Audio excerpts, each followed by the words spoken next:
রাতের মধ্যেই আয়াতুল্লাহ খামেনিকে উৎখাতের ঘোষণা দিয়েছেন মার্কিন প্রেসিডেন্ট ডোনাল্ড ট্রাম্প।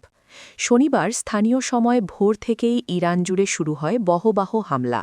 বিমান ও যুদ্ধজাহাজ থেকে একের পর এক ছোঁড়া হয় মিসাইল। লক্ষ্যবস্তু দেশটির শীর্ষ নেতৃত্ব।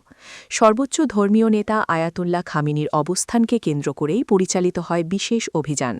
হামলার তীব্রতায় কেঁপে ওঠে রাজধানীসহ বিভিন্ন গুরুত্বপূর্ণ শহর। দুটি স্কুলে আঘাত হানায় প্রাণ হারায় ৮৭ শিক্ষার্থী, এমন দাবি স্থানীয় সূত্রের। এই পরিস্থিতির মধ্যেই যুক্তরাষ্ট্রের প্রেসিডেন্ট ডোনাল্ড ট্রাম্প ঘোষণা দেন রাতের মধ্যেই পরিবর্তন আসবে ইরানে। মধ্যপ্রাচ্যে নতুন যুদ্ধের শঙ্কা, বিশ্ব রাজনীতিতে তীব্র উত্তেজনা। ইরান কি পাল্টা জবাব দেবে, নাকি শুরু হতে যাচ্ছে আরেকটি দীর্ঘ সংঘাত? আপডেট পেতে সাথেই থাকুন।